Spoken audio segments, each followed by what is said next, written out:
Dominant Protector. Credit to the author. 2,931-40. Ang mga pangalan po na nandito ay galing sa mga name generator. Kaya kung meron man pagkakatulad sa mga pangalan ng totoong tao o lugar, ito ay tunay na hindi sinasadya. Maaaring gamutin ni Terence ang mga normal na lason, ngunit paano ang mga espesyal na lason? Pagkatapos kong bumalik, maaari akong makipag-ugnayan sa Sky Elixir Sect at gumamit ng ilang espesyal na lason para lason si Terence. Gaano man kahusay ang medikal na kasanayan ni Terence, wala itong silbi. Matandang master na sinabi mo nang may kumpiyansa. Oh, ang galing. Matapos marinig ito, hindi na nalungkot ang ama ni Quinton. Masayang sabi niya, kung gayon, ipapaubaya ko sa iyo ang bagay na ito. Huwag kang masyadong maaga. Old Master, winuwagayway mo ang kanyang kamay at sinabing, hindi mahirap makakuha ng lason, ngunit paano mo ito papakainin ni Terence? Napagtanto ni Old Master Hale na ito ay talagang isang mahirap na problema dahil walang pagkakataon. Ang Hidden House Summit ay hindi ganoon kalaki, ngunit ngayon, tinatrato nila si Terence ng pagkain ng wala saan. Siyempre alerto si Terence. Ipapaubaya ko sa iyo ang bagay na ito, matandang Hale. Mag-iisip ako ng paraan para harapin ang lason. Sa iba pa, makakaisip kayo ng paraan. Old Master, sabi mo. Anong uri ng dahilan ang dapat nating gamitin upang ituring si Terence sa isang pagkain bago siya dumating? Nagsimulang mag-isip ang matandang Hale kung paano lasunin si Terence. Tama, sinasabi ko, matandang Hale, hindi ba iyon ang nakababatang kapatid ni Quinton Terence? Kung iimbitahan niya si Terence, malamang na darating siya, tama. Ibinuko ni Miguelan ang kanyang bibig. Ang matandang ito ay kasing sama ni Jerwin, palaging gumagawa ng immoral na mga bagay. Siya ay may pinakamahusay na mga trick sa kanyang manggas. Totoo yan, ngunit si Quinton ay nasa panig ni Terence, hindi siya kailanman papayag na saktan si Terence, at baka mabunyag pa niya ang sikreto. Ang matandang master na si Hale ay patuloy na umiiling. Sabi ko, matandang Hale, hindi ka ba maaaring maging mas flexible? Nakahanap ka lang ng dahilan para linlanggan ang Quinton mo na yayain si Terence sa hapunan, di ba? Iminungkahi ni Miguelan. Oh. Lumiwanag ang mata ng matandang Hale nang marinig ang sinabi ng isang Miguelan, gising mo talaga ako sa panaginip ko. Sa pagkakataong ito, naipasa ni Quinton ang pagsusulit ng walang sagabal, maaari kong iparamdam sa kanya na nagbago na ang isip ko, at iniisip kong gawin siyang pinuno ng bahay. Hihilingin ko sa kanya na imbitahan si Terence at talakayin ito ng detalyado, ano sa palagay ninyo? Magandang ideya. Sa ganitong paraan, hindi maghahinala si Quinton, at mayroon kang mga dahilan para imbitahan si Terence.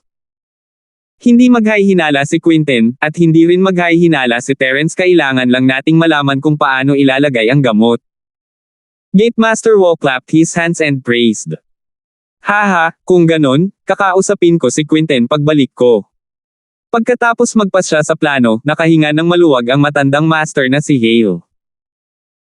Iyan na para sa pagpupulong ngayon, bawat isa tayong gagawa ng sarili nating pagsasaliksik at ibibigay kay Terence ang huling suntok. Matapos umalis ang lahat, ang matandang lalaki na iyong pinuntahan upang makipag-ugnayan sa sekta ng Sky Elixir. Masigasig pa rin siya sa pagpatay kay Terence kung namatay si Terence, kung gayon ang usapin ni Jenny ay magiging madaling hawakan. Bahay na dati mo pang gustong gawin ito, at pagkatapos magtrabaho sa likod ng Sky Elixir Sect sa napakaraming taon, gusto nilang tumaas sa sinaunang antas. Siyempre, bahay na hindi ka pa malakas, masyadong kakaunti ang Sky Class Masters. Kung ang teknolohiya ng alchemy ng iyong pamilya ay sumulong ng mabilis, kung gayon sino ang makakapigil sa pagsulong ng iyong pamilya sa sinaunang antas? Gayunpaman, imposibleng umasa sa tulong ng Sky Elixir Sect. Hindi banggitin na ang Sky Elixir Sect ay hindi maaaring magturo sa kanila ng kanilang mga kasanayan sa alchemy ng walang reserbasyon, kahit na ang bahay mo ay natutunan ang mga kasanayang ito, hindi nila nais na makita ang bahay mo na lumaki at maging isang pag-iral sa parehong antas ng Sky Elixir Sect. Kaya, kung bahay na gusto mong umunlad, kailangan nilang isave ang kanilang lakas at mag-isip ng paraan sa kanilang sarili. Ang mga personal na tala sa mga kamay ni Terence ay ang pinakamagandang pagkakataon. Kung nakuha niya ito, kahit na ang bahay ay hindi magkakaroon ng malaking pagtaas sa lakas sa susunod na mga taon, habang lumilipas ang panahon, ang bahay ay lalakas at mas malakas. Kaya naman, para maiwasang matakot ang Sky Elixir Sect, Elder hindi mo direktang nakontak ang Heavenly Silkworm Transformation, ngunit nakipag-ugnayan na lang sa ikawalong Elder ng Sky Elixir Sect na si Harry. Magkaaway sina Harry at Terence, at alam mo ang matandang lalaki tungkol dito. Katatapos lang ng pagsubok sa Sky Elixir Sect, at si Harry ay nasa silid ni Patriarch Charlie at tinatalakay ang Elixir Refinement.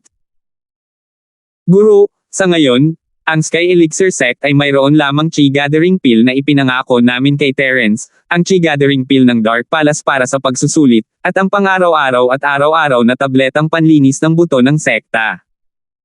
Ano ang pagkakasunod-sunod ng paggawa ng mga tabletang ito? Tanong ni Harry.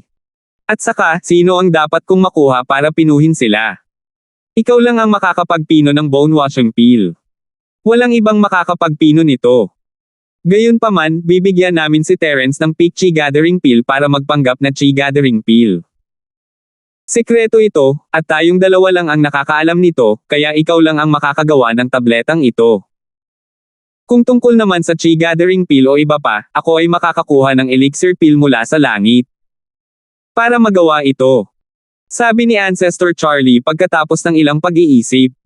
Kung gayon, alin sa dalawang tableta ang dapat kong pinuhin muna? Tumango si Harry at nagtanong. Walang kinalaman ang dalawang pills mo at ang pang-araw-araw at pang-araw-araw na sekta sa mga plano natin sa hinaharap, binibigyan lang natin sila ng mukha. Dapat ay tumutok ka sa Ultimate Chi Gathering Pill ni Terence at lampoin muna siya. Ang batang ito ay patuloy na lumalabas sa harapan ko, pakiramdam ko ay hindi ako ligtas. Sabi ni Patriarch Charlie. Oo, Master. Tuwang-tuwa si Harry. Gusto rin niyang harapin si Terence, ngunit wala siyang autoridad na gumawa ng ganitong desisyon. Kaya lang niyang maghintay sa utos ng ninuno ng Charlie. Nagring ang telepono ni Harry pagkatapos niyang matapos ang kanyang pangungusap. Napatalon siya sa gulat nang ilabas niya ang phone niya para ibaba ang tawag. Nagmamadali siyang nagpaliwanag, Master, nagmamadali ako pagdating ko at nakalimutan kong patayin ang aking telepono. Sino ang nasa telepono? Gayunpaman, ikinaway ni Patriarch Charlie ang kanyang kamay at walang pakialam na nagtanong, dapat mong tanggapin. Ito. Tama ba ang nakatagong pamilya? Tiningnan ni Harry ang caller ID at natigilan. Nasa kanya nga ang numero ng telepono ng hidden house mo, ngunit hindi niya alam kung bakit sila tumatawag. Hindi naman siya ganoon kalapit sa bahay. Oh, tanungin mo siya kung anong problema. Sabi ni Patriarch Charlie. Oo, Master. Tumango si Harry at kinuha ang telepono, hello. Ako si Harry.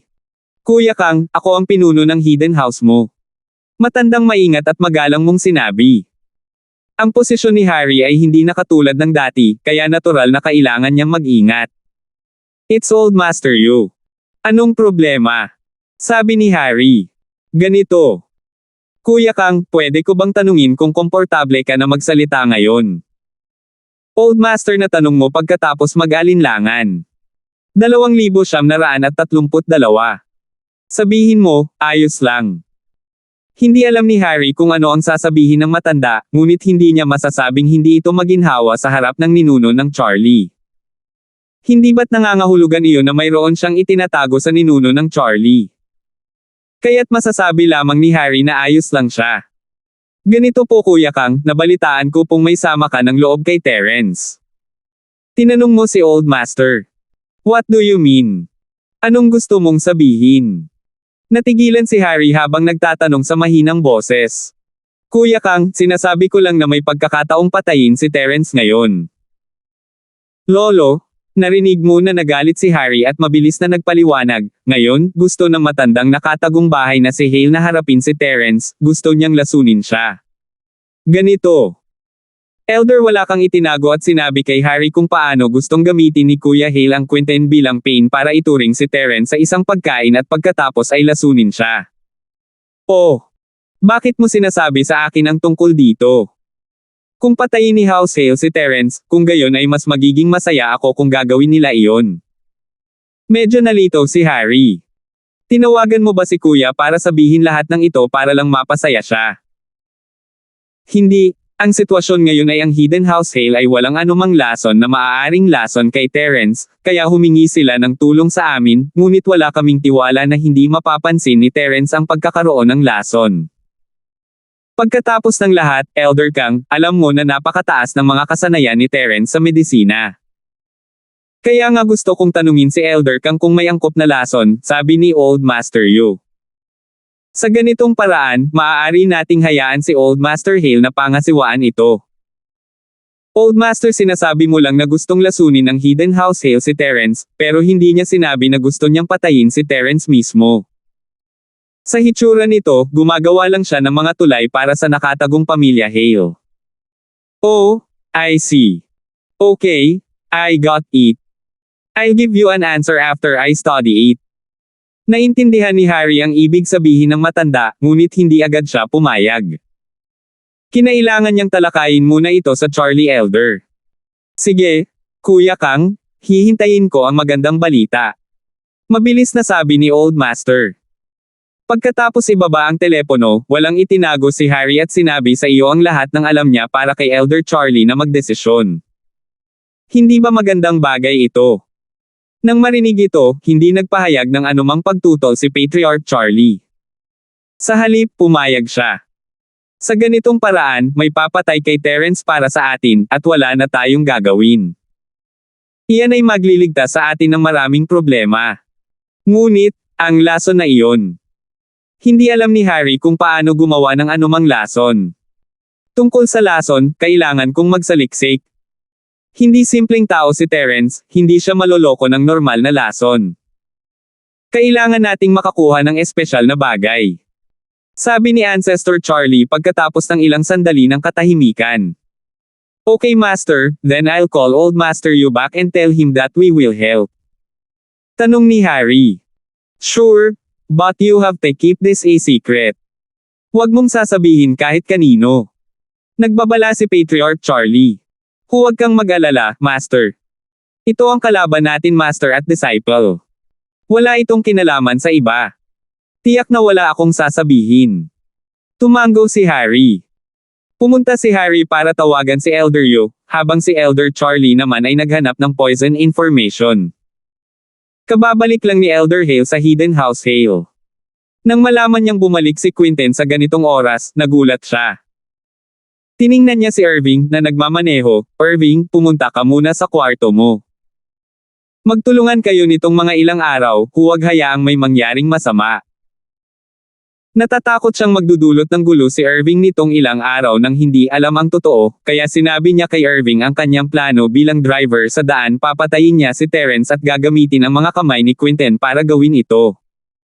Si Irving ay maaaring magpanggap na nagdudulot ng gulo sa mga araw na ito, ngunit wala na siyang magagawa pa. Dahil magiging kanya pa rin ang posisyon ng Young Master sa hinaharap. Huwag kang mag-alala, Lolo, alam ko ang ginagawa ko, tumango si Irving at bumalik sa kanyang silid, habang ang matanda ay pumunta sa silid ni Quentin. Klang klang klang. Tumayo siya sa harap ng kwarto ni Quentin at kumatok. Sino yun? Pasok ka. Casual na sabi ni Quentin. Itinulak ang pinto, ngunit walang nagsasalita. Tumangala si Quentin, nagulat nang makita ang kanyang ama. Ang matandang master na si Hale ay talagang pumunta sa kanyang silid ng personal. Nagulat ito kay Quentin, medyo flattered siya. Pagkatapos ng lahat, siya ay nasa ilalim ng house arrest pabalik sa Hidden House Hale, at matagal na siyang hindi pinansin ng matanda na kasanayan na niya ito. Lolo! Bakit ka nandito? Si Quentin ay lubos na nadismaya sa kanyang lolo, ngunit siya pa rin ang kanyang lolo, kung tutuusin. Kailangan pa rin niyang maging magalang. Walang sinabi ang matandang Hale. Pumasok siya sa kwarto at umupo sa sofa, tahimik na nakatingin kay Quentin. Lolo! Lalong naguluhan si Quentin, ano ang kahulugan nito? Bakit wala kang sinabi nung pumasok ka? Quentin! Nakabalik ka na mula sa paglilitis. Sa wakas ay nagsalita ang matandang Hale, nakatingin kay Quentin na may komplikadong ekspresyon. Oo, Lolo, nakabalik na ako. Isip ni Quentin. Gayunpaman, magalang pa rin siyang sumagot. Quinten, delikado ba ang paglilitis? Terence. Medyo malakas siya, para madala ka sa ganoong mapanganib na pagsubok. Hindi naintindihan ni Quinten ang sinasabi ng matanda anong ibig niyang sabihin. Lolo, hinanap mo ako. Nalito si Quinten, nakuha ko ang recovering pill at natapos ang aking misyon, ngunit si Elder B. Hindi ba siya patay na? Ikaw ang nakakuha ng mahusay na recovery pill, kaya ikaw na ang baalang gumamit nito ayon sa gusto mo. Kahit hindi mamatay si Kuya B, ikaw pa rin ang baalang magdesisyon. Narinig ko na malakas na talaga si Terence ngayon. Ikinaway ni Lolo Hale ang kanyang kamay. Makapangyarihan. Napakurap-kurap si Quinten, mabuti naman. Lolo, anong ibig mong sabihin? Quinten, napagkamalan kita noon kumpara kay Irving, ikaw ang batang talento ng bahay Hale. Huwag kang magalit sa akin, ibang liwanag lang ang nakita ko kay Irving dahil nagbalik siya ng Chi Gathering Pill. Ngunit ngayon, nagbalik ka ng isang mahusay na gamot sa pagpapagaling, sabi ng ama ni Quinten. Ito ay isang pangatlong baitang na tableta. Kayong dalawa ay ngayon pa lang, kaya... Lolo, you don't mean... Napatalon si Quinten at hindi makapaniwalang tumingin sa kanyang lolo. Hindi kaya nagbago na talaga ang isip ng matandang master na si Hale. Tama, palakas ng palakas si Terence, nakikita iyon ni lolo. Napabuntong hininga si Old Master Hale. 2,933. Pagkatapos ay nagpatuloy siya, kadalasan, bilang ulo ng isang pamilya, kailangan kong isaalang-alang ang malaking larawan at ilagay ang malaking larawan kaysa sa lahat. Dati, tinulungan ko si Irving dahil sa kontribusyon niya sa Hidden House Hale. Bilang pinuno ng bahay, kailangan kong bigyan ng gantimpala ang mga nag-ambag ng malaki sa bahay, hindi ko sila biguan. Kung hindi, sino pa ang mag-aambag sa pamilya sa hinaharap? Kaya, sinuportahan ko si Irving. At ikaw, bilang pinakamalaking kakompetensya ni Irving, maaari lang kitang sugpuin. Gayunpaman, hindi kita kayang patayin gamit ang sarili kong mga kamay, kaya maaari lang kitang ilagay sa house arrest. Tahimik na tumango si Quinten na iintindihan niya ang sinasabi ng kanyang ama. Nagalit din siya kay Irving sa pagkuha ng posisyon. Gayunpaman, matapos malaman ang kontribusyon ni Irving, naramdaman na lang niya na hindi siya pinalad. Lolo, naiintindihan ko. Napabuntong hininga si Quinten. Oo, alam mo na. Ngayong nagbalik ka na ng pangatlong gradong tableta para sa pamilya, ang kontribusyon mo ay katumbas ng kay Irving at hindi na ako papanig sa kanya. Pareho kayo ng panimulang punto, kaya mas hilig kong ikaw ang young master. Quinten, naiintindihan mo ba? Sabi ng ama ni Quinten. Ako.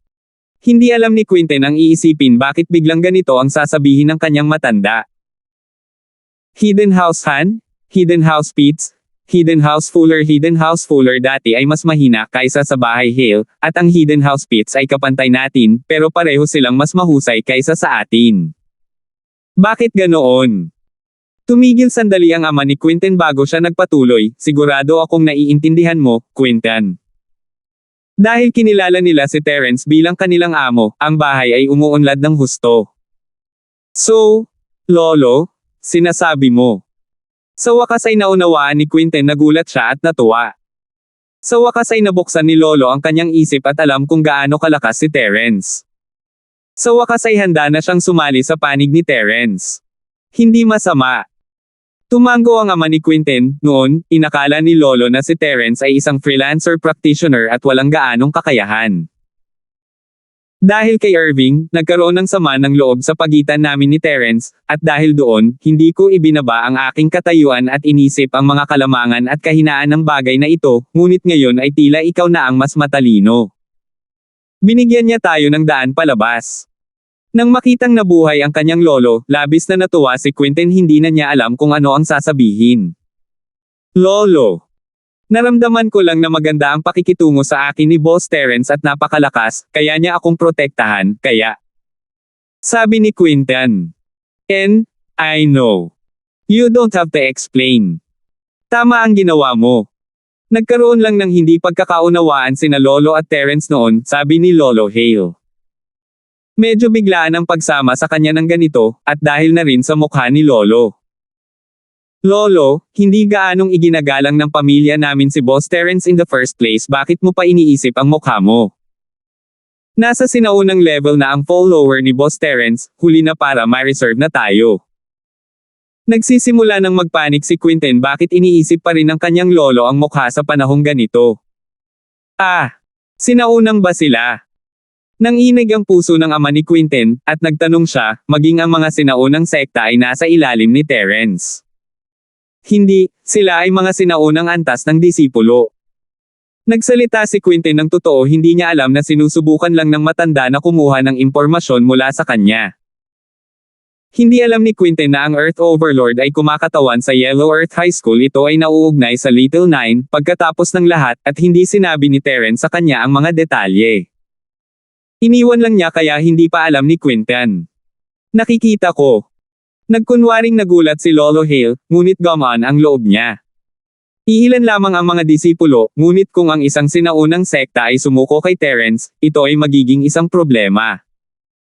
Kahit napatayin niya si Terence, ang sinaunang sekta ay darating para sa paghihiganti, at wala siyang magagawa tungkol dito. Quinten, ano sa tingin mo ang dapat kong gawin ngayon? Kung gusto talaga ni Lolo na protektahan ni Boss Terence ang aming nakatagong bahay na si Hale, sa palagay ko ay dapat magkaroon ng piging si Lolo at humingi ng tawad kay Boss Terence, hayaan ang mga nakaraan na lumipas, mungkahi ni Quinten. May sense ang sinabi mo. Ang matandang Hale ay halos tumawa ng malakas. Quinten, hindi mo ba alam na mas matanda ang mas matalino? Hinihintay ko lang na maalis sa iyo ang pangungusap na ito, para ikaw mismo ang magsabi nito. Lolo, ibig sabihin pumayag ka. Nakahinga ng maluwag si Quinten, hindi siya magugustuhan ni Terence kung magpapalabas pa rin siya pagkatapos niya maging amo si Terence, kahit na maging tagasunod siya ng Hidden House Hale para sa kanyang kapakanan.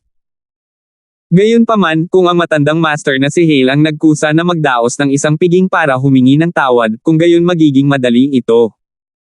Oo, lahat naman sila nakikinig sa'yo, diba? How about this, I'll do some research and call for a family meeting. We will treat Terence to a meal and confirm our relationship. Ikinaway ng matandang Hale ang kanyang kamay. Okay, Lolo, sasabihin ko kay Boss Terence ang tungkol sa desisyon ng bahay namin, Hale. Masayang sabi ni Quinten. Umalis ka na. I'll announce it later, sabi ng matandang Hale, itatago ninyo ni Irving ang inyong posisyon sa bahay, Hale. Mula ngayon, pareho kayong magiging tagapagmana ng bahay. Alam mo naman na hindi ko basta-basta matatanggal ang posisyon ni Irving bilang tagapagmana, marami na siyang naiambag, at ang kinabukasan ay nakasalalay sa iyong kontribusyon. Ngunit, mayroon kang proteksyon ni Terence, kaya hindi ito dapat maging problema sa hinaharap. Naiintindihan ko po, Lolo. Sabi ni Quinten. Kung sinabi lang ng matanda na dadalhin niya si Irving at susuportahan si Quinten, kung gayon si Quinten ay nalilito at binigay na niya ang kanyang sarili, ngunit habang sinasabi niya ito, parang mas makatwiran sa kanya. Pagkauwi ni Terence, wala na siyang oras na makipag-chat kina Cheryl at Yasi at sabihin sa kanila ang tungkol sa mga kagiliw-giliw na bagay na na-encounter nila sa Sky Elixir Sec Test. Siya ay nagalit sa isang mahirap na bagay. Sa mga araw na ito, si Andy ay nabubuhay ng isang lasing, sinusubukang itago ang mga bagay hanggat kaya niya. Hindi niya iniulat ang mga usapin ng kumpanya kay Lane, at hindi rin niya ito ipinaliwanag kay Fatty Boy at sa iba pa. Sa halip, naninigarilyo lang siya araw-araw. Siya ay may limitadong bilang ng mga sigarilyo, at walang paraan na makuha niya ang mga ito kay Mr. Lang dahil siya ay tumakas na. Kaya, nagpasya si Andy na pumunta sa ilang ilegal na bar at bumili ng droga mula sa black market. 2,934.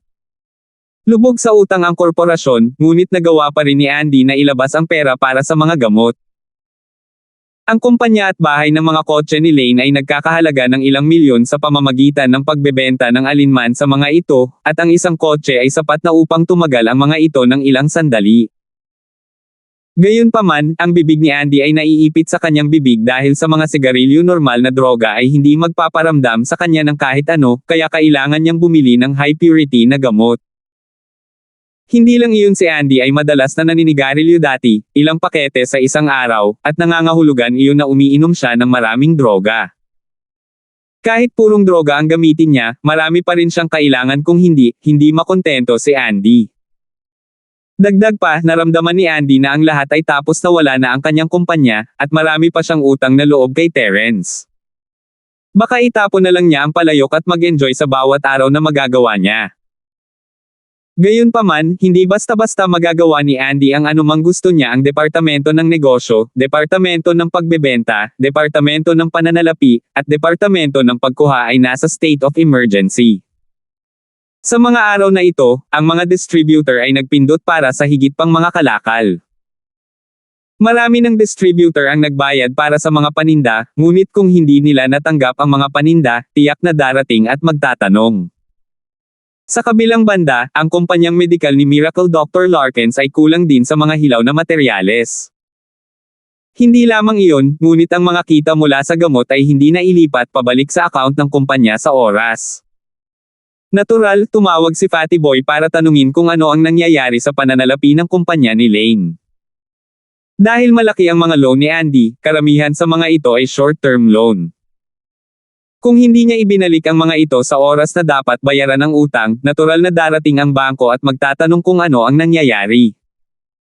Kung hindi niya ibinalik ang mga ito noon, kailangan nilang kumpiskahin ang kanilang real estate bilang collateral. Ang mga bagay na ito ay nakatambak lahat sa mesa ni Andy, ngunit hindi siya nagbigay ng tugon sa alinman sa mga ito. Araw-araw siyang nagkukulong sa kanyang opisina, naninigarilyo, at hindi nagbibigay ng malinaw na sagot sa kanyang mga nasasakupan. Biglang nataranta ang lahat sa kumpanya, hindi alam kung ano ang nangyari. Lalo na ang mga mahahalagang departamento, hindi lamang ang mga distributor ang kailangan nilang harapin, kundi kailangan din nilang harapin ang bangko at Fatty Boy. Ito ay isang abalang araw. Si Fatty Boy at ang bangko ay tumawag kay Andy, ngunit hindi niya ito kinuha. Nagkunwari siya na wala siya, at nagsimulang kumalat ang tsismis. Ang mga tinatawag na tsismis ay talagang kalahating totoo at kalahating mali. Lalo na si Secretary Zhang, na mas nakakaalam.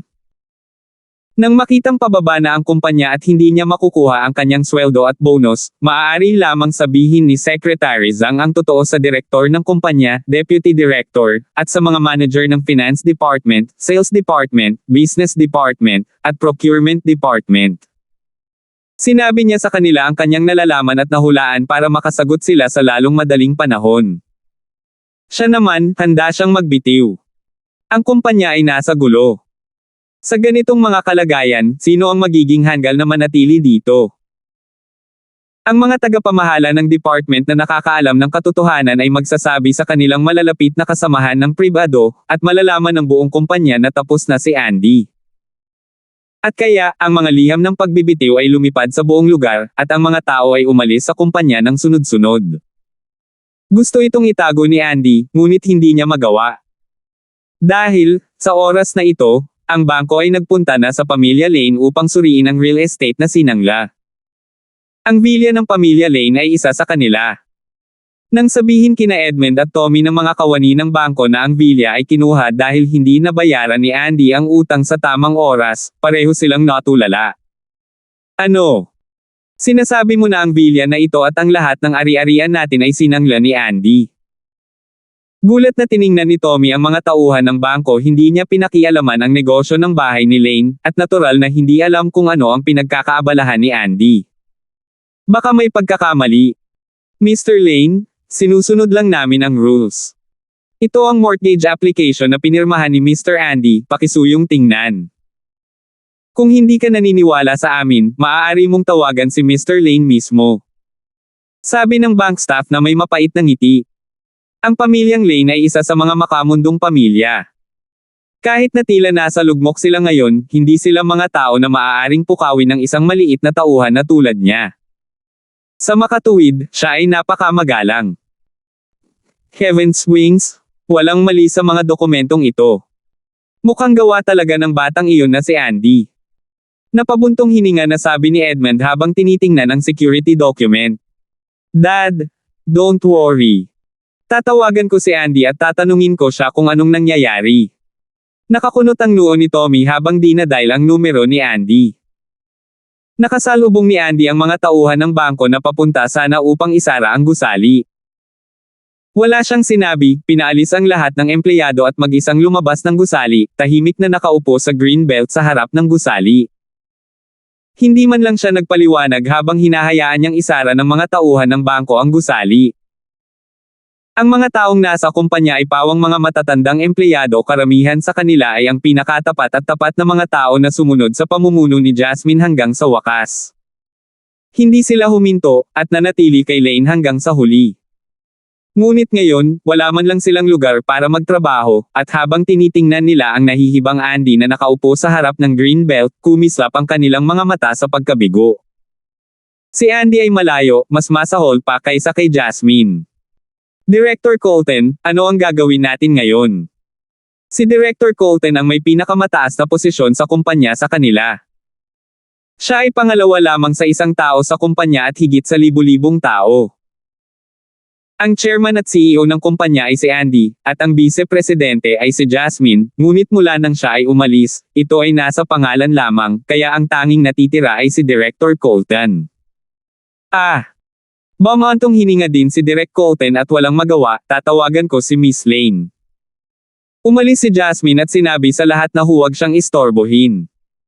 Natapos na niya ang kanyang gawain at ang pangalawang pangulo ay isang titulo na lamang magpakailanman, ngunit kailangang tawagan ni Director Colton si Jasmine ngayon. Nasa panganib ang kumpanya. Si Direk Colton. Kakapark lang ni Jasmine ang kanyang BMW nang matanggap niya ang tawag ni Direk Colton. Nagulat siya bakit niya siya tinatawag. Vice President Lane, ako ito. Tinawag ni Director Colton si Jasmine Vice President Lane, at dahil Lane ang apelyido ni Andy, maaari lang niyang idagdag ang salitang Vice sa pangalan ni Jasmine.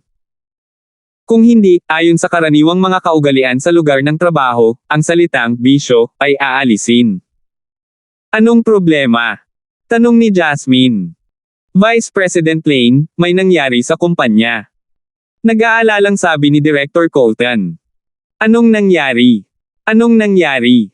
Hindi ba maayos ang kumpanya? Tanong ni Jasmine. May problema ba sa pakikipagtulungan sa kumpanya ng Miracle Doctor na si Larkins? 2,935. Hindi, parang ganito.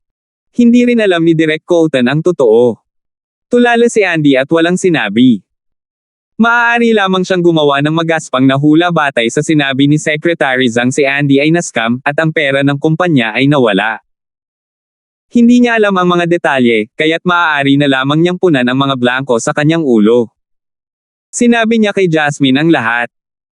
Si Jasmine, na laging kalmado, ay hindi na makaimik nang mabalitaan niyang kinuha na ng bangko ang kumpanya. Ano?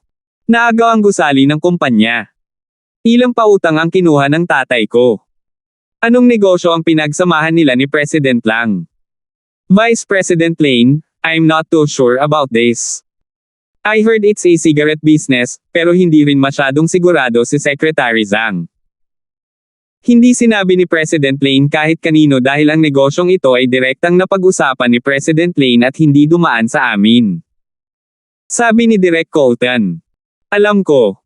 Ingatan mo ang tatay ko at huwag mong hayaang gumawa ng kalokohan. Mag-iisip ako ng paraan para harapin ang ibang mga bagay.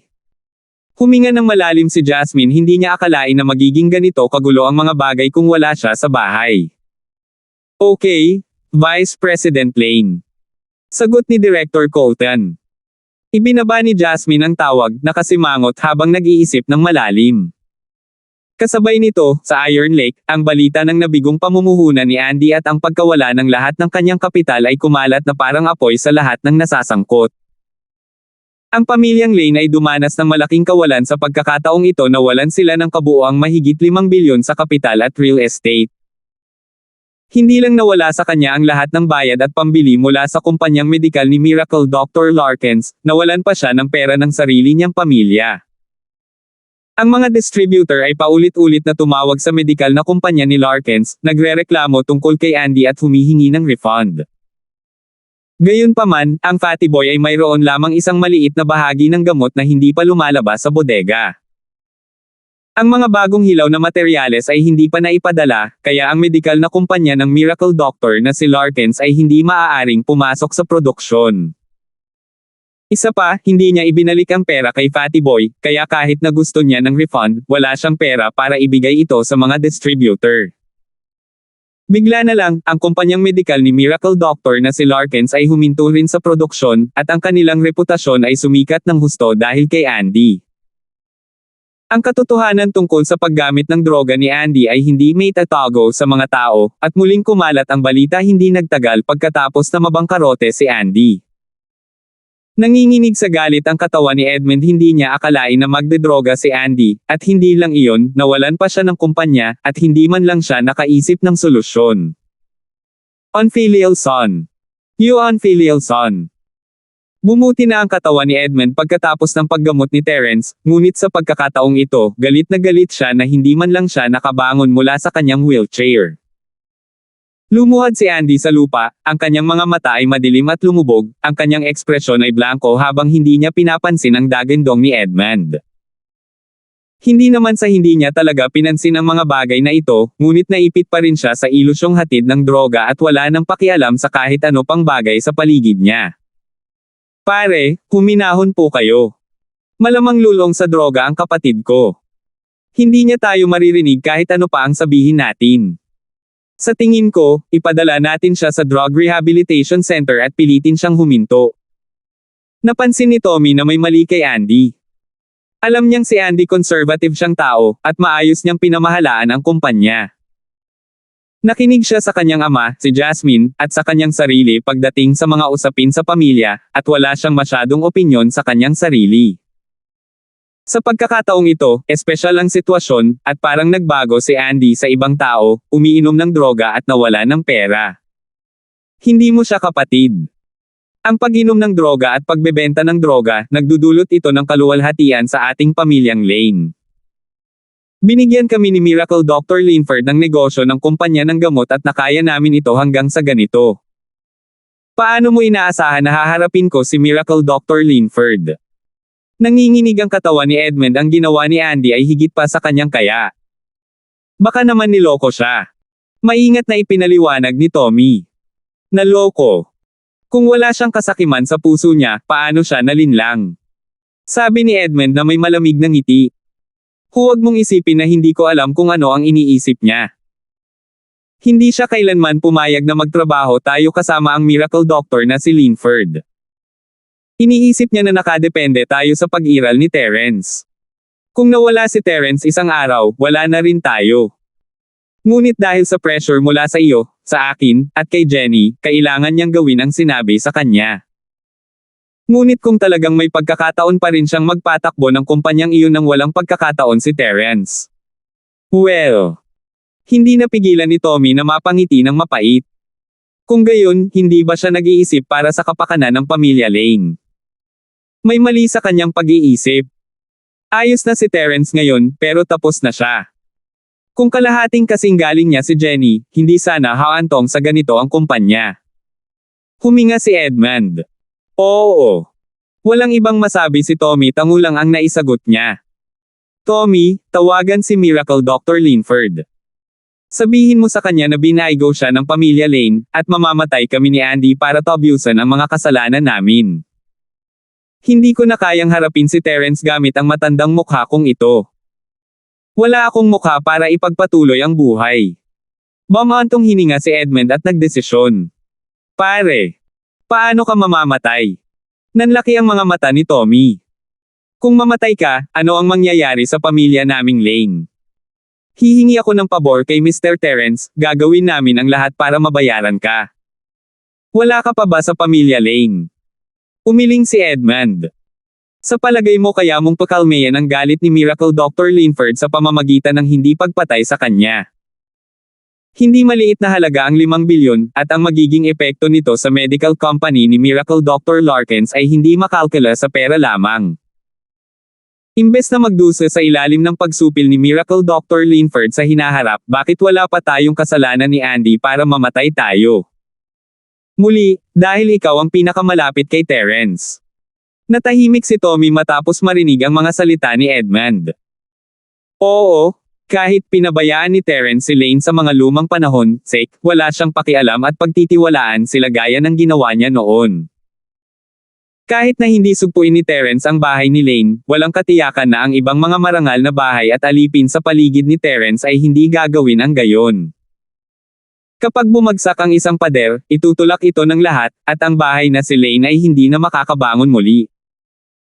Kung humingi ng tawad sina Edmund, Lani at Andy sa kanilang buhay, malamang na patuloy na gagamitin ni Terence si Tommy, at ang bahay ni Lane ay patuloy na titira. Hindi sa hindi ito naisip ni Tommy, ngunit ayaw niyang mamatay ang kanyang ama at kapatid para sa bahay na si Lane. 2936. Pare, baka hindi payagan ng doktor na si Linford na mamatay kayo ng iyong kapatid bilang paghingi ng tawad. Ang bahay namin, Lane. Maingat na sabi ni Tommy. Huwag kang magsalita ng kahit ano, humingi ka lang ng opinyon ng Miracle Dr. Linford at gawin mo ang sinasabi ko. Sabi ni Edmund sabay wave ng kamay. Nakapagdesisyon na ako.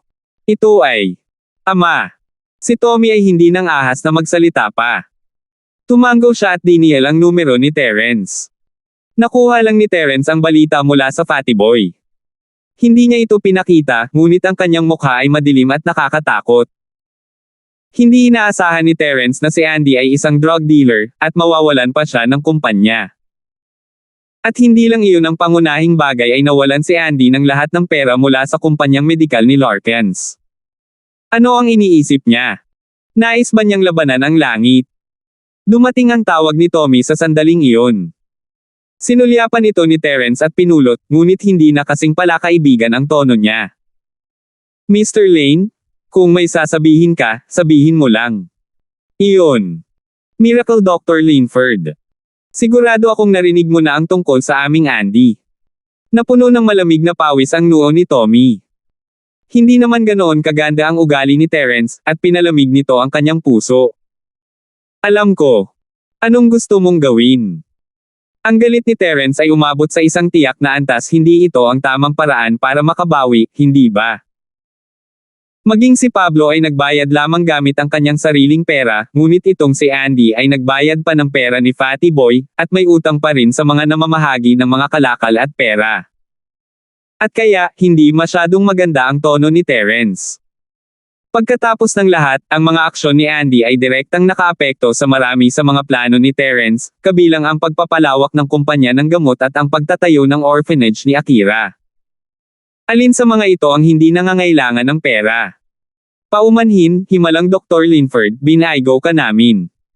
Sinabi ng aking ama na gagamitin nila ni Andy ang kanilang buhay upang mabayaran ang aming mga kasalanan. Kung hindi ka nasisiyahan, kaya ko.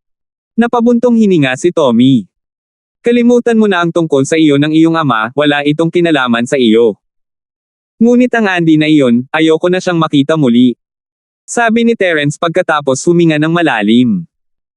Hindi niya sinisikap na maging malupit sa bahay ni Lane, ngunit kung ang mga pamilyang ito ay hindi makatanggap ng kaukulang parusa, ang iba pang mga pamilya ay susunod.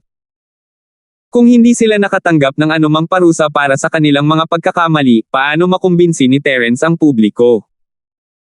Kaya naman, kahit na nagpapasalamat si Terence sa lahat ng ginawa ni Lane para sa kanya, hindi niya ito kayang bitawan ng ganoon kadali sa pagkakataong ito. Gayunpaman, ang pagpaparusa kay Andy ng mag-isa ay nagbibigay na ng maraming mukha kay Lane, at ito ay para rin kay Tommy nang pautangin niya ito ng pera nang hindi nagdadalawang isip kapag kailangan niya ito. Oo. Salamat sa iyong pagpapatawad, Mr. Linford. Nakahinga ng maluwag si Tommy, at pagkatapos ay isa pa. Ang kanyang ama na si Edmund ay magaling, ngunit si Andy. Walang makapagligtas sa kanya. Sige, ibababa ko na ang tawag kung wala ng iba. Nagsisimula ng sumakit ang ulo ni Terence, kailangan niyang kausapin si Fatty Boy kung paano magpapatuloy sa kumpanya. Hindi niya pwedeng hayaan na lang. Sige, himalang Dr. Linford. Ibinaba ni Tommy ang tawag at lumingon sa kanyang ama. Pare, sinabi lang ni Mr. Linford na ayaw na niyang makita si Andy. Andy, kung ayaw mo siyang makita, edi wag. He deserves it. Alam mo naman ang gagawin, di ba?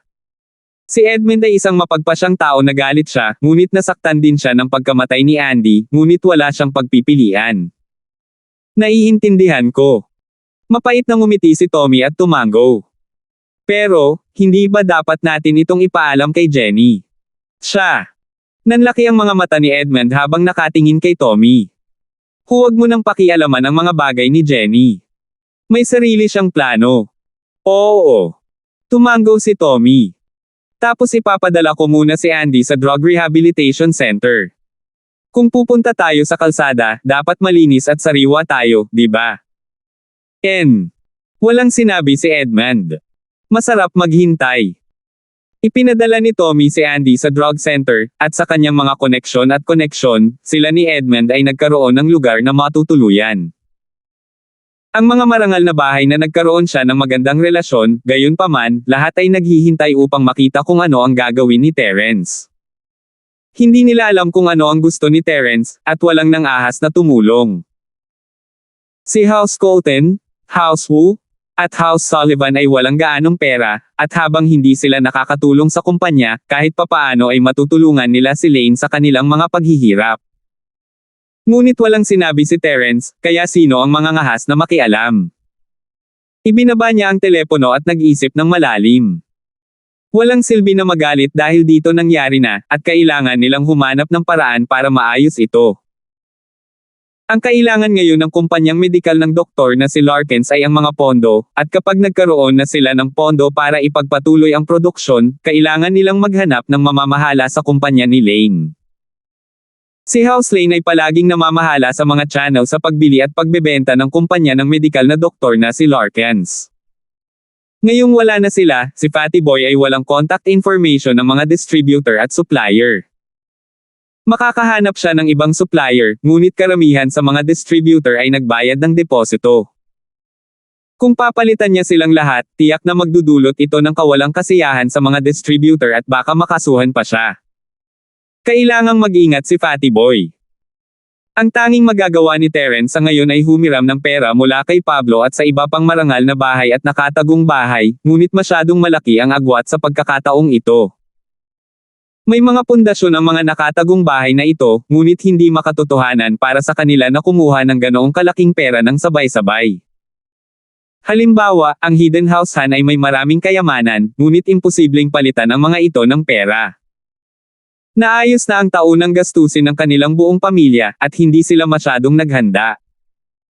Hindi posibleng hilingin ni Terence sa kanila na ilabas ang lahat ng kanilang pera para sa kanya, at hindi na sila mabubuhay.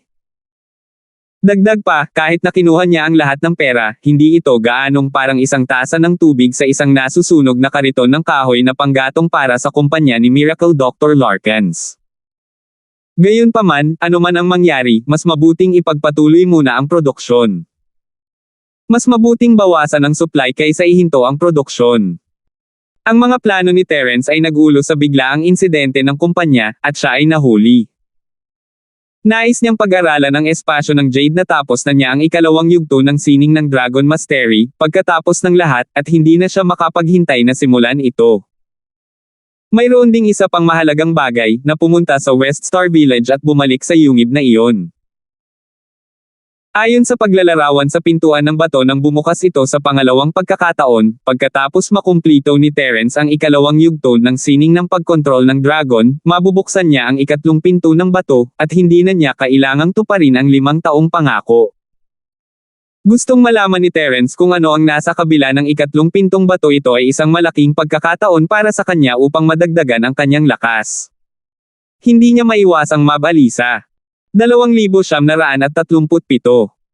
Gayunpaman, tila ang lahat ay kailangang maantala. Kailangan muna niyang ayusin ang family matters. Umupo siya sa sofa at sinimulang tawagin ang Wus, isa-isa. Hindi siya makakakuha ng sobra mula sa bawat bahay. Ang 100 milyon ay madali para sa isang bahay tulad ng bahay Wu, ngunit ang pagkuha ng sobra ay mahirap. Sa kabutihang palad, si Terence ay may maraming tagasunod ngayon, at sila ay sapat na upang matulungan ang Fatty Boy na mabuhay. Sina Cheryl at Yasi ay hindi nang ahas na gambolain si Terence. Ito ay masyadong biglaan, kahit na ang mausisa na si Yasi ay hindi nagtanong kay Terence tungkol sa mga masasayang bagay sa panahon ng pagsusulit. Naturally, nakatanggap ang hidden house na si Hale ng balita tungkol sa nangyari sa medical company ng miracle doctor na si Larkins. Tumawa ng malakas si Old Master Hale. Kahit ang langit ay tinutulungan ako. Dumiretso si matandang Hale sa Quentin, siya ay nasa hidden house Hale sa nakalipas na 2 araw, at muli siyang itinuring na parang Master Tan, ngunit palaging may pulang kilay at berdeng mata si Irving kapag nakita niya siya. He would just coldly at umalis. Naunawaan ni Quentin ang pag-uugali ni Irving, ninakaw niya ang kanyang posisyon bilang tagapagmana sa sandaling bumalik siya mula sa pagsusulit, at walang magiging mabait sa kanya. Pero malamang naisip ni Irving na may pag-asa pa siya at ayaw niyang makipaghiwalay kay Quentin dito, kaya kahit nasa Cold War sila, namuhay sila ng mapayapa. Lolo, hinahanap mo ba ako? Tatawagan na sana ni Quentin si Terence at sasabihin sa kanya ang magandang balita nang dumating ang kanyang lolo na hinahanap siya ng madaling araw. Quentin, tinawagan mo ba si Mr. Terence? Direktang tanong ng ama ni Quentin. Hindi pa po, lolo. Anong meron? Natarante si Quentin bakit ito tinatanong ng kanyang lolo sa sandaling siya ay umakyat. Naku, baka hindi mo pa alam, pero nagkakaproblema ang kumpanya ni Mr. Terence. Akala ko alam mo na, sabi ng ama ni Quentin, sasabihin ko lang sa iyo ang tungkol dito. Ano? May problema ba sa kumpanya ni boss? Anong problema? Huminto si Quentin na late na siya kay Terence, kaya wala siyang masyadong alam tungkol sa kumpanya. Ganito. Sinabi ng matandang Hale kay Quentin ang balitang kakatanggap lang niya. Tapos boss. Hindi ba mahirap ang sitwasyon niya ngayon? Kung ganoon, may magagawa ba tayo? Gulat na tanong ni Quentin.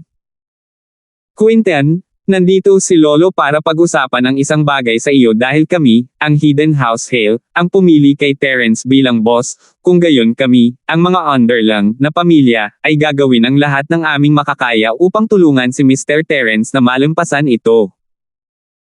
Kaya gusto kong sabihin sa iyo na kahit na ang aming tagong bahay na si Hale ay walang gaanong pera, kami ay nagpapatakbo ng halos kalahating taon na ang aming negosyo at may negosyo.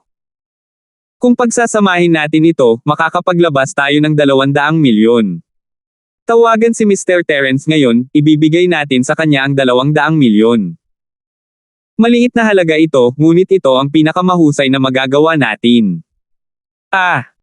Napatulala si Quentin, hindi niya akalain na gagawa ng ganito ang kanyang lolo, na suportahan si Terence ng buong lakas.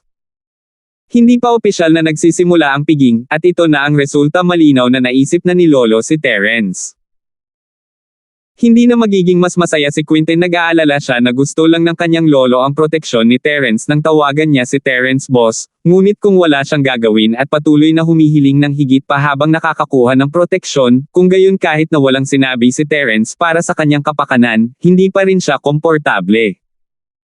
At kaya, nang marinig ni Quentin na ang kanyang lolo ay maaaring kumuha ng 200 milyon, siya ay parehong nagulat at natuwa. Lolo, yung sinabi mo. Totoo ba? Mabilis na tanong ni Quentin. Siyempre totoo. Anak, wala ka bang tiwala sa lolo mo? Hiniling ko na sa Larkins gaya na kunin ang pera, nasa card na ito, ang password ay ang iyong kaarawan, maaari mong tawagan si Mr. Terence anumang oras.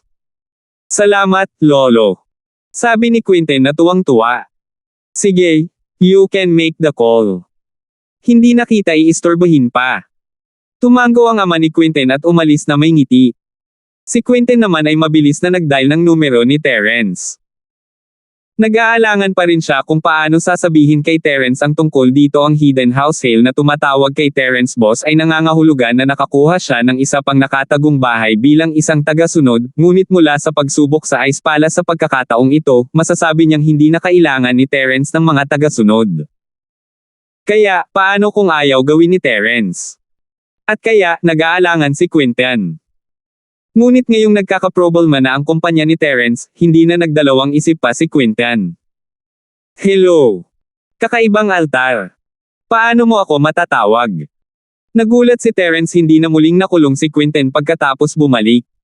Matatawagan niya talaga siya. Ayon sa plano ni Terence, mas matatakot si Quentin ng kanyang mga magulang pagkatapos niyang bumalik, at baka makulong pa siya. Gayunpaman, hindi manganganib ang kanyang buhay. Masasabi ni Terence na natatakot sa kanya ang matanda, kaya wala siyang gagawin sa Quentin. Kaya naman, nagpasya si Terence na bumisita sa Quentin pagkaraan ng ilang sandali. Kung talagang hindi magiging maayos ang mga bagay, ipapasimulan niya ang isang bagong branch at makihalubilo sa Jepoy o Sean Pitts. Ang negosyo ng kumpanya, gayunpaman, ay nakaapekto sa kanyang mga plano. Hindi muna mahihirapan si Quentin, kaya nagpasya siyang hayaan siyang manatili muna sa bahay ni Hale. "Boss, may nangyari ba sa kumpanya mo?" Kinuha ni Quentin at tinanong. Paano mo nalaman?"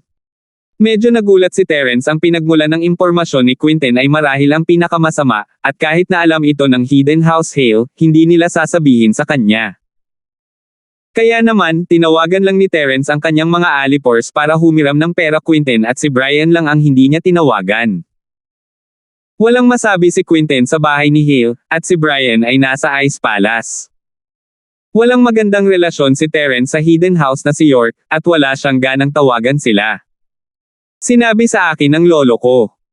Sabi ni Quentin, "Boss, kailangan mo siguro ng pera ngayon, tama ba? Kami, ang Hidden House Hale, ay maaaring magbigay sa iyo ng 200 milyon. Ano?" Nanlaki ang mga mata ni Terence na para bang ngayon lang niya narinig ang pinaka hindi kapani-paniwalang bagay sa mundo. Hindi siya makapaniwala. "Quentin, anong sabi mo? Gustong pahiram ng tagong bahay mo Hale ng 200 milyon. Hindi ko hiniram. Sabi ni Lolo, ibibigay ko sayo." Sabi ni Quentin.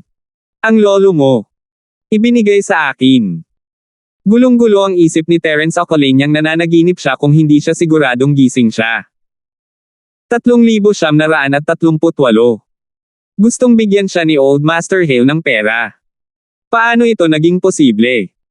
Huwag mo nang pag-usapan ang pagbibigay nito, imposibleng ipahiram ito. "Boss, actually, nag-iba na ang ugali ni Lolo sa akin simula nang bumalik ako sa Sky Elixir sex test." Alam ni Quentin na magugulat si Terence, kaya hindi niya ito itinago sa kanya. Sinabi niya kay Terence ang tungkol sa mga pagbabago sa kanyang ama pagka-uwi niya sa bahay. "Gusto ni Lolo na kilalanin ka namin ng tagong bahay ni Hale bilang boss, ngunit dahil sa ilang hindi pagkakaunawaan noon, medyo nahihiya si Lolo.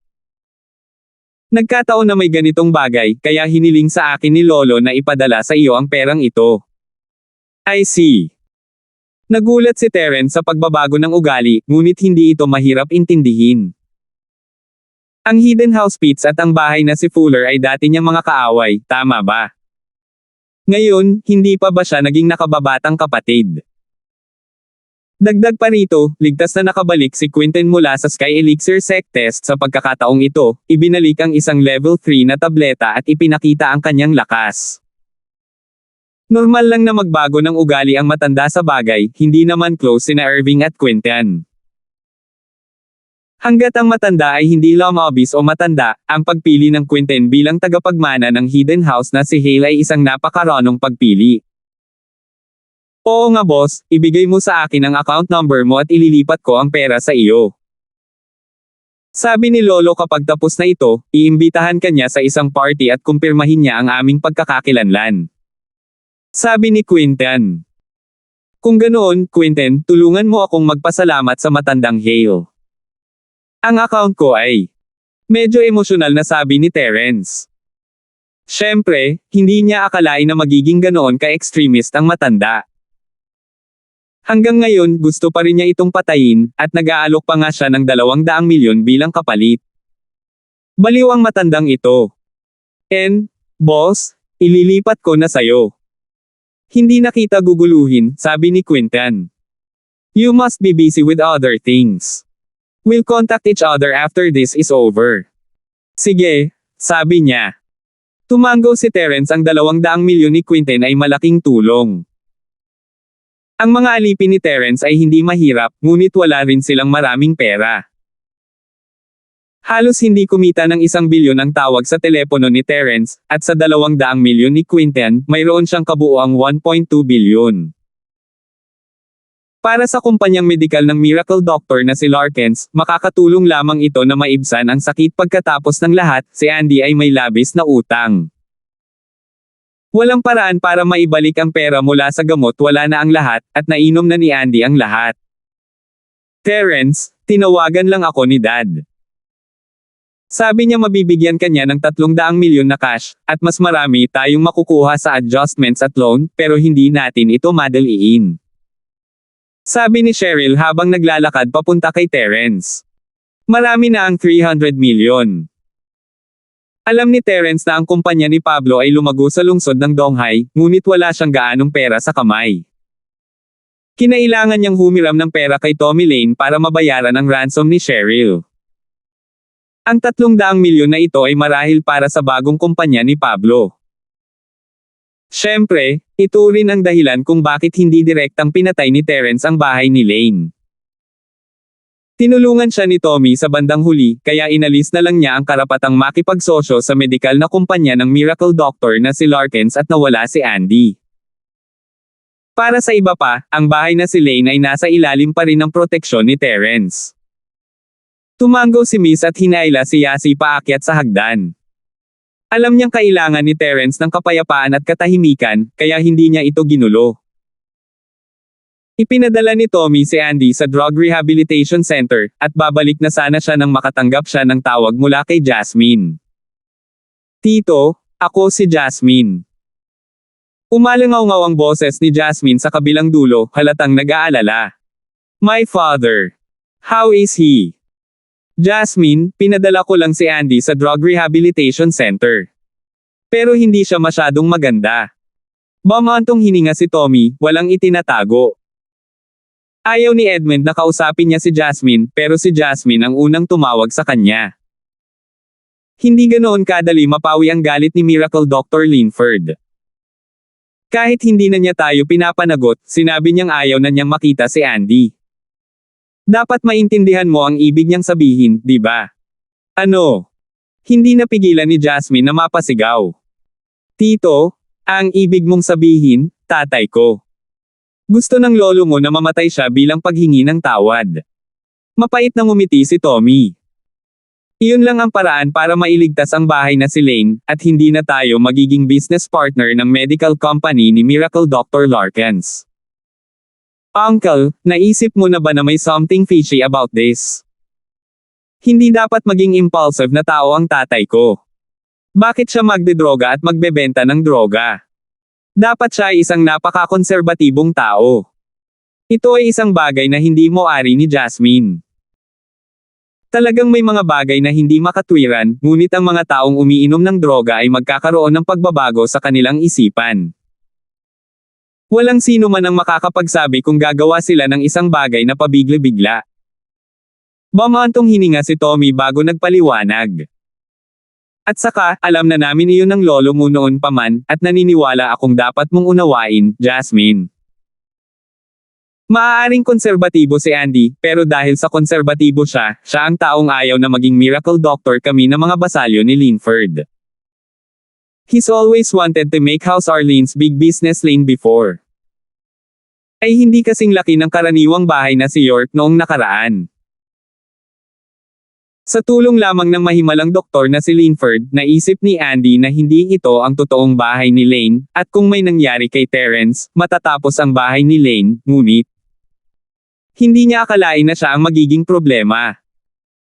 Natahimik si Jasmine, isa siya sa mga taong nakakaunawa kay Andy, at may katuturan ang paliwanag ni Tommy. Hindi nagtagal ay sinabi niya nang walang magawa, alam ko. Jasmine. Hindi alam ni Tommy kung ano ang ibig sabihin noon ni Jasmine, ngunit ibinabanan niya ang tawag ng magtatanong na sana siya. Tinalakay ni Terence ang sitwasyon kay Fatty Boy. Mayroon siyang kabuuang 1.5 bilyon na pondo sa kamay, na magagamit lamang sa maikling panahon. Gagamitin niya ang perang ito para mabayaran ang utang ng supplier ng hilaw na materyales, pagkatapos ay gagamitin ang natitirang pera para bilhin ang mga hilaw na materyales, gawin ng gamot, at ipadala ito sa mga distributor. Gayunpaman, pagkatapos makumplito ang prosesong ito, ang kumpanya ng medikal na doktor na si Larkins ay muling magkakaproblema. Bagamat ang utang ng supplier ng hilaw na materyales at ang utang ng dealer ay parehong mula sa nakaraan ni Andy, sa huli ay nauugnay ito sa kumpanyang medikal ni Miracle Dr. Larkins, at ang Fatty Boy ay walang pagpipilian kundi tanggapin ang utang na ito. 2,939. Mula sa pananaw ng negosyo, maaaring bumalik si Fatty Boy sa kanyang salita, ngunit hindi niya magagawa ang ganitong uri ng walang prinsipyong negosyo. Bukod pa rito, pinahahalagahan ng kumpanyang medikal ni Miracle Dr. Larkins ang reputasyon at reputasyon. Gayunpaman, ito lang ang kaya ni Terence sa ngayon. Umiling si Terence, nagpa siya na ilagay sa likod ng kanyang isip ang mga bagay na ito sa ngayon. Tumayo siya at babalik na sana sa kwarto niya para pag-aralan si Jade nang tumunog ang doorbell. Parehong nasa itaas sina Cheryl at Yasi, kaya kinailangan ni Terence na buksan ang pinto mismo. Hindi niya inaasahan na makikita niya si Jenny. "Terence bro, bumalik ka na." Tuwang-tuwa si Jenny na makita si Terence. Tumalon siya sa pinto at pinalaki siya. "Oo, bumalik na ako. Paano mo nalaman?" Nagulat si Terence sa kung gaano kaalam si Jenny. "Nasa labas lang ang sasakyan mo." Tumingin si Jenny kay Terence, nalilito. "Anong problema, Terence bro? Bakit parang nadidistract ka?" Narinig ni Terence ang mga salita ni Jenny at biglang naintindihan. Oo, nakaparada na ang kanyang Grand Cherokee sa harap ng kanyang bahay. Kung hindi pa rin nakita ni Jenny na nakabalik na siya, tiyak na may nakaligtaan ang kanyang mga mata. "Wala lang," sabi niya sabay ngiti ng mapait. "May nangyari sa kumpanya. Wala akong oras na hanapin ka pag uwi ko. NN." Hinahanap ni Jenny si Terence bro, may importante siyang sasabihin sa kanya. Tumango si Jenny at sinabi. "Oh, anong importante?" Napakurap si Terence. "Gumagawa ako ng bagong imbensyon kamakailan. Sa totoo lang, pinag-iisipan ko ito mula pa nang makapag-mass produce ako ng mga table tasks. Sa wakas ay nakagawa na ako ng kaunting pag-unlad kamakailan, kaya gusto kong mag-seclusion saglit. Nagpapaalam ako kay Terence bro." Sabi ni Jenny. Invention. Seclusion. Magpaalam. Hindi masyadong naintindihan ni Terence ang sinasabi niya. Medyo natagalan bago siya nag-react. "Ibig mong sabihin, magkukulong ka sa kwarto mo at pag-aaralan ang imbensyon na nabanggit mo." N. Tumango si Jenny habang hinahangaan si Terence. Nakakamangha si Terence bro, alam mo kung ano ang gagawin ni Jenny. Paf! Napakurap-kurap si Terence at hindi napigil ang matawa, ano ang nakakagulat doon.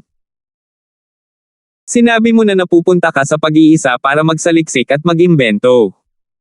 "Syempre, may isip ko yun. Nga pala, Jenny, ano ba talaga ang gusto mong pag-aralan?"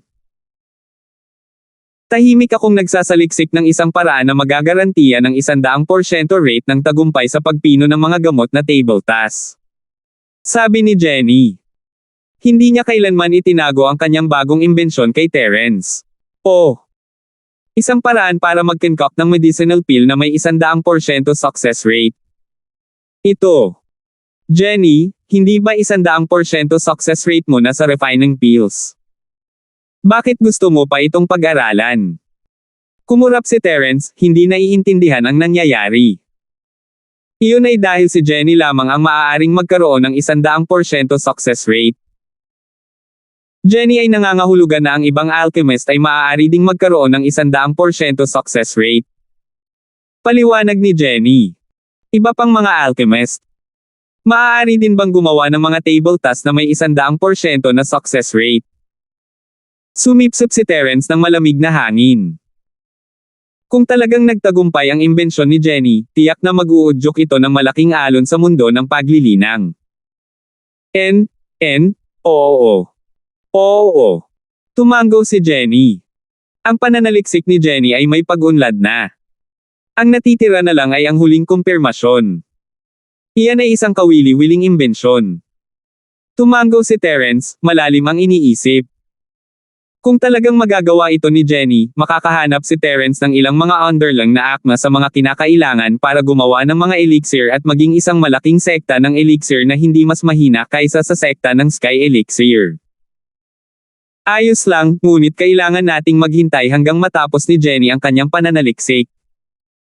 Habang sinabi ito ni Jenny, iniba niya ang paksa. Tama, Terence bro. Anong problema sa kumpanya mo? Sa totoo lang, hindi naman masyado. Nagamit lang ni Andy mula sa bahay ni Lane ang lahat ng pera ng kumpanya sa ilang negosyo sa pagtutulak ng droga at na-scam. Oh, tama. Malamang na hindi mo kilala ang mga tao mula sa bahay Lane. Casual na sabi ni Terence. I see.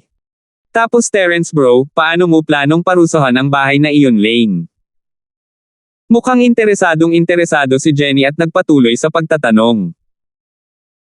Hindi alam ni Terence kung bakit interesado si Jenny sa mga bagay na ito, ngunit sinabi pa rin niya, dahil naging napakatapat ng bahay Lane, kakanselahin namin ang kanilang partnership sa kumpanyang medikal ni Miracle Dr. Larkins at mawawala si Andy.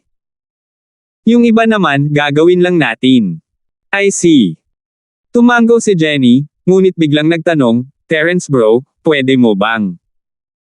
Let house Lane off this time. Nagulat si Terence sa biglang tanong at naguguluhan na nagtanong, pabayaan ang pamilya Lane. Bakit?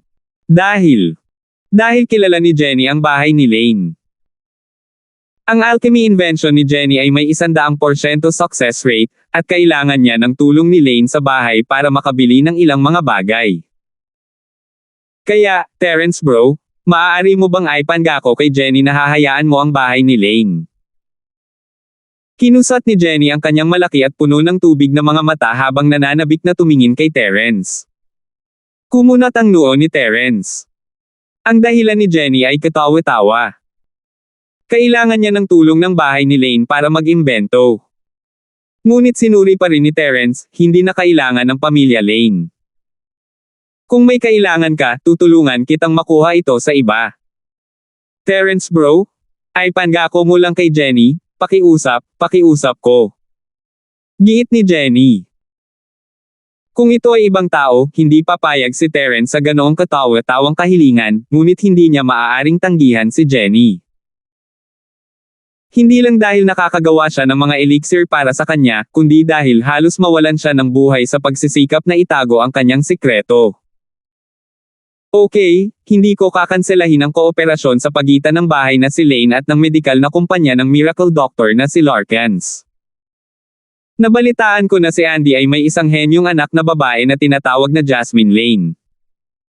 Dapat ay kaya niyang kunin ang negosyo ng kanyang ama. Bumantong hininga si Terence at sumang-ayon sa kahilingan ni Jenny. Kahit na hindi siya sumang-ayon dito ng buo, ito ay isang malaking konsesyon mula kay Terence. Tila hindi masyadong masaya si Jenny matapos marinig iyon. Sa halip, isang bakas ng kalungkutan ang sumilay sa kanyang mga mata. Kung gayon, paano si Andy? Kailangang maging responsable ang bawat isa sa kanilang ginawa. Ang pagkakamali ay isang pagkakamali. Kung gumawa sila ng mali at walang nangyari, ano ang iisipin ng iba? Huminto si Terence. Jenny, bakit ka nagsumamo para sa pamilya Lane? Terence bro. Jenny. After all this time, isa lang itong favor na hinihingi ko sayo, okay? Kinagat ni Jenny ang kanyang mga ngipin at itinaas ang kanyang ulo para tingnan si Terence, pwede ba? Terence bro? Alang-alang sa buhay ni Jenny, papayag ka ba? 2,940. Medyo nagulat si Terence, hindi niya akalain na si Jenny ay magiging matyaga tungkol dito. Naunawaan niya ang personalidad ni Jenny, hindi niya sasabihin ang katotohanan na siya ay sinaktan ng Little 11 kung hindi niya kailanganin, dahil sa oras na iyon, hindi niya naisip na gamitin ito para ipagpalit ang anumang bagay kay Terence. Ano ang silbi ng mga kondisyon kapag siya ay patay na? Noong panahong iyon, gustong mamatay ni Jenny. Ngunit ngayong ibinalita itong muli ni Jenny, mas nalito si Terence kaysa nagulat. Ito ay dahil ang lahat ng ito ay hindi tumugma sa personalidad ni Jenny. Biglang, tila may naisip si Terence at may naintindihan. Tiningnan niya ang mukha ni Jenny, ngunit umiling siya, iniisip na ang hula niya ay medyo katawa-tawa. Gayunpaman, gaano man kalituhan si Terence, tumango pa rin siya, "Okay, Jenny, ipinapangako ko sa iyo.